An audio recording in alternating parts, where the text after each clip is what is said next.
आवास के जितने भी मेरे बुजुर्ग हैं, मेरी मातृशक्ति, नौजवान साथी, प्यारे बच्चों, सबसे पहले तो आप सभी का धन्यवाद करता हूं कि गांव में पहुंचने पर जो आप लोगों ने स्वागत किया, पगड़ी पहनाई।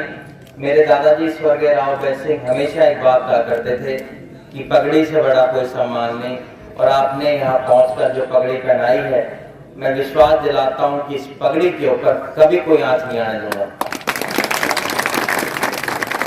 आप सभी जानते हैं कि 5 अक्टूबर के विधानसभा के चुनाव है और उसी के मद्देनजर लगातार मेरा जनसंपर्क कार्यक्रम चल रहा है। करीबन 20-25 गांव मैं अब तक कर चुका हूं। आज मेरा कार्यक्रम अपने गांव खलियावास में है और आप सभी जानते हैं कि खलियावास एक ऐसा गांव है जो हमेशा मेरे दिल के करीब रहा है।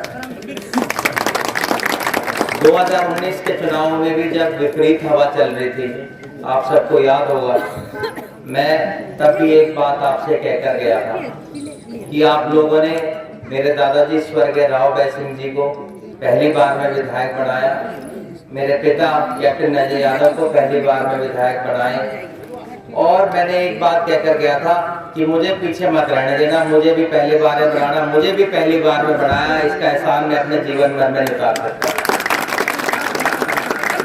तब मैं वोट मांगने आया था कप्तान साहब के काम के ऊपर।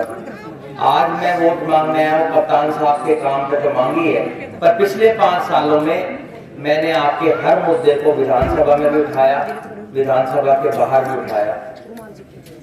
अभी मेरे भाई अहीर रेजिमेंट की मांग लेकर मेरे पास आए हैं। आप सब जानते हैं, अगर किसी ने अहीर रेजिमेंट की आवाज आज से नहीं, मैं ये आवाज पिछले 15 साल से उठा रहा हूँ, और मैंने विधानसभा के अंदर भी इस आवाज को उठाया था कि अहीरमेंट हमारी मांग नहीं है, अहीर रेजिमेंट हमारा हक है जिसको हम लेके रहेंगे।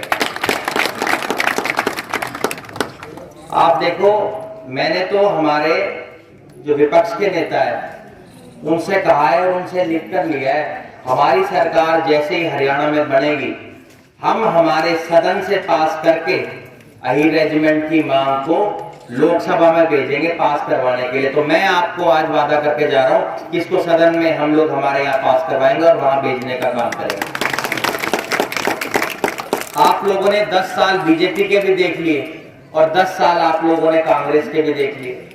कांग्रेस का जब राज यहाँ था तब आप देखो अनेकों विकास कार्य इस इलाके में हुए, चाहे यूनिवर्सिटी बनानी हो मीरपुर में, चाहे आपके पड़ोस खरकटा में कॉलेज बनाना हो, चाहे सावित्रीबाई फुले कॉलेज बनाना हो सेक्टर 18 रेवाड़ी में, चाहे ITI बनाई हो, पॉलिटेक्निक बनानी हो, आपके पड़ोस के अंदर मसानी के ऊपर आप देखो, आपका जो लॉग जो बनाया हुआ है हर्बल पार्क वहां पर बनाया, CHC बनाई, PHC बनाई, आपके सिविल हॉस्पिटल बनाया, ट्रॉमा सेंटर बनाया, जुडिशियल कॉम्प्लेक्स बनाया, मिनी सेक्रेटरीट बनाया। सभी समाज जो है हमारे, उनके लिए आप देखो हम लोगों ने धर्मशाला के लिए जगह दी रेवाड़ी के अंदर। SC भाइयों को, BPL परिवार को 100-100 गज के प्लॉट किसने दिए? कांग्रेस पार्टी ने दिए। आप मुझे बता दो, अगर इन्होंने एक भी प्लॉट दिया हो तो पिछले 10 साल में। ये कहते हैं कांग्रेस ने क्या किया?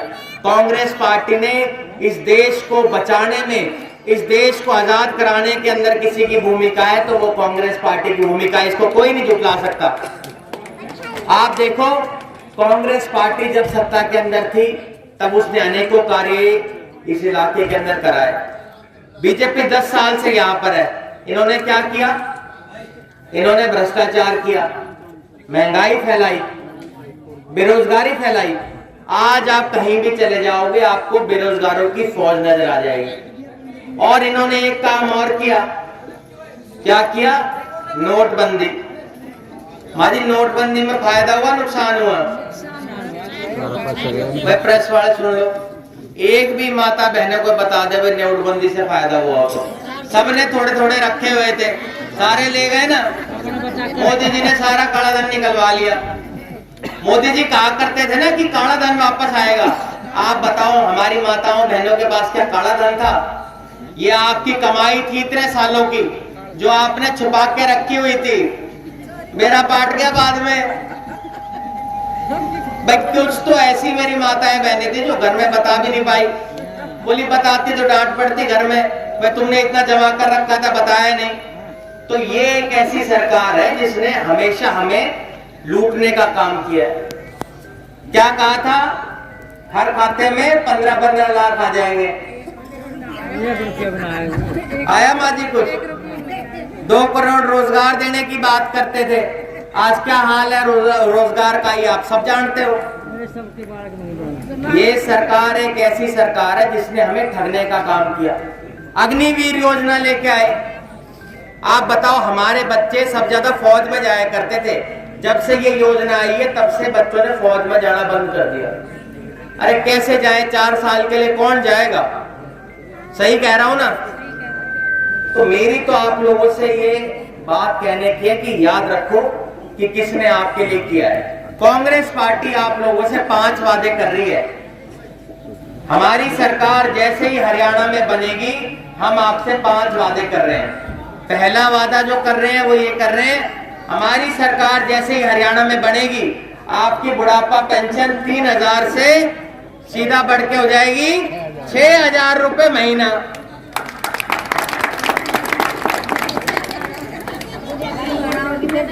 क्या बाजी हो जाएगी ना 6000। दूसरा वादा जो कर रहे हैं वो ये कर रहे हैं कि हर घर को 300 यूनिट बिजली फ्री मिलेगी। आज आपको कितने का मिल रहा है गैस का सिलेंडर? 850 का। और राजस्थान में कितने का मिल रहा है? 500 का। तो ये अन्याय है या नहीं, आप बताओ। सरकार वहां भी बीजेपी, सरकार यहाँ भी बीजेपी। तो कांग्रेस पार्टी अन्याय करती है ना सहती है। जैसे ही हमारी सरकार बनेगी आपको गैस का सिलेंडर मिलेगा 500 रुपए महीने के अंदर। चौथा वादा कर रहे हैं वो कर रहे हैं ओल्ड पेंशन स्कीम का, उसको हरियाणा के अंदर लागू करेंगे। 5वां वादा जो कर रहे हैं वो ये कर रहे हैं कि चिरंजीवी योजना जो राजस्थान में चल रही थी जब हमारी सरकार थी, जिससे 25 लाख तक किसी भी सरकारी और प्राइवेट अस्पताल में आप मुफ्त इलाज करवा सकते थे, उसको हरियाणा में भी हम लागू करेंगे।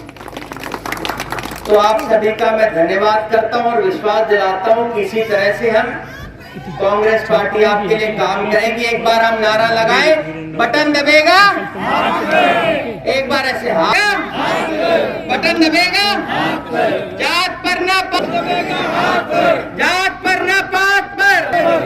जय हिंद, जय भारत।